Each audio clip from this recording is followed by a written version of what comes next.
నెల్లూరు జిల్లా వెడవలూరు మండలం దంపూరు మిక్స్డ్ కాలనీలో కళ్యాణ సీతారాముల విగ్రహ ప్రతిష్ఠ కార్యక్రమం ఘనంగా నిర్వహించారు. వేద పండితులచే స్వామి అమ్మవార్లకు అభిషేకాలు, హోమాలు, ప్రత్యేక పూజలు చేశారు. ఈ కార్యక్రమంలో భక్తులు పెద్ద సంఖ్యలో పాల్గొని స్వామి అమ్మవారిని దర్శించుకున్నారు. అనంతరం అన్నదాన కార్యక్రమం నిర్వహించారు.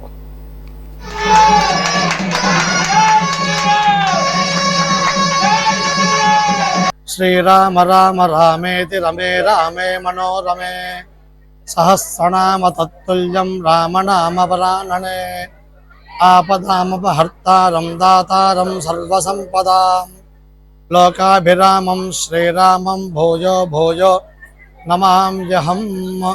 మర్యాద పురుషోత్తమైనటువంటి రామచంద్ర ప్రభు అనుగ్రహంతో మన దంపూరు మిక్స్డ్ కాలనీ గ్రామంలో నూతనంగా వెలుస్తూ ఉన్నటువంటి శ్రీ కొందండరామస్వామి వారు గణపతి సుబ్రహ్మణ్యేశ్వర యొక్క శిఖర యంత్ర పింప ప్రతిష్టా మహోత్సవంలో భాగంగా 3వ రోజు ప్రయాణిక దీక్షతో ఈ కార్యక్రమాన్ని గ్రామస్తులందరూ ఎంతో భక్తి శ్రద్ధలతో ఆచరించారండి.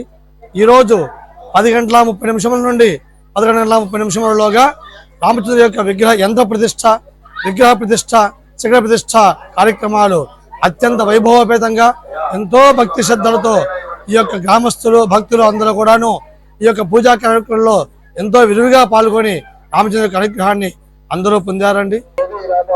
12 సంవత్సరాల క్రితం ఇక్కడ ఏమీ లేని దేవాలయం లేని పరిస్థితుల్లో కొంతమంది దాతల స్థలాన్ని విక్రయించి దాన్ని మా గుడి కట్టుకోవడానికి సహకరించారు. తర్వాత కొంతమంది దాతలు మట్టి తోలిచ్చి ఒక రోడ్డు లెవెల్గా తీసుకొచ్చిన తర్వాత ఒక చిన్న వెంకాయ మట్టలతో రాముల వారి మందిరం వేసుకున్నాము. దాన్నే కొంతకాలంగా కొనసాగిస్తూ ఉండేటటువంటి సమయంలో అగ్నికి ఆహుతై తగలబడిపోయినటువంటి పరిస్థితులు ఏర్పడ్డాయి. తర్వాత మా కాలనీకి ఒక రాముల వారి గుడి ఉండాలని గ్రామంలో ఉండేటటువంటి పిల్లలు అందరం కంకణం కట్టుకొని ఊరు తిరిగి కొంత అమౌంట్ సేకరించి అంచెలంచెలుగా ఇంత మంచి దేవాలయాన్ని కట్టుకోగలిగాము. అందరు దాతలకి మేము ఎంతో రుణపడి ఉన్నాము. ఈ రోజు నెల్లూరు జిల్లా వెడవలూరు మండలం వావిళ్ళ సెంటర్ నందు గల దంపూరు మిక్స్డ్ కాలనీ నందు చక్కనైనటువంటి శిలామూర్తులు యంత్ర ప్రతిష్ట ఆలయాన్ని దిగ్విజయంగా నిర్మాణాన్ని పూర్తి చేసి ప్రతిష్టా కార్యక్రమాలు కూడా పూర్తయినాయి. ఈ కార్యక్రమాలను నిర్వహించడానికి గ్రామస్తులందరూ చక్కగా ఎంతో భక్తి శ్రద్ధలతో శ్రద్ధాశక్తులతో ఈ కార్యక్రమాన్ని నిర్వహించడం ముదావహం.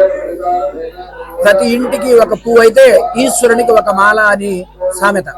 అలానే ఈ గ్రామంలో ఈ ఆలయాన్ని వెలయడానికి ఒక పర్ణశాల లాగా ఏర్పరిచి అనేకమైనటువంటి సంవత్సరాలు భజన మందిరంగా భజన చేస్తున్నటువంటి సందర్భంలో ఆలయం చక్కగా నిర్మించబడాలనేటువంటి ఉద్దేశం కోసం ఏమో ఇక్కడ ఆలయం భగ్నమైపోవడం దగ్ధం కావడం చేత ఉన్నటువంటి వారందరూ అనేక విధమైనటువంటి వ్యయప్రయాసాలు కోర్చి భక్తి శ్రద్ధలతో మా రామచంద్రమూర్తి ఇక్కడి నుంచి వెళ్ళిపోతాడా అన్నటువంటి ఆలయ సంశయం చేత చక్కగా అందరూ కలిసి అనేకమైనటువంటి భక్తుల విరాళాలతో చక్కగా ఈ భజన మందిరాన్ని నిర్మించి అత్యంత సుందరంగా సుందరమూర్తి స్వరూపమైనటువంటి సీతాలక్ష్మణ భరత శత్రుఘ్న హనుమత్ పరివేర రామచంద్ర స్వామిని మహాగణపతిని అలాగే సుబ్రహ్మణ్య స్వామిని ప్రతిష్ఠించి కళ్యాణ రామచంద్రమూర్తిగా ఇక్కడ ప్రతిష్ఠించారు. ఎందుకని అంటే జరిగినటువంటి ఆ దోషం పోవడం కోసరంగా ఈయన కళ్యాణమూర్తిగా ఉండాలి. సమస్తమైనటువంటి శుభాలు సుఖాలు ఐశ్వర్యాలు మనోరథాలు సిద్ధించడానికోసరంగా ఇక్కడ శ్రీరామచంద్రమూర్తి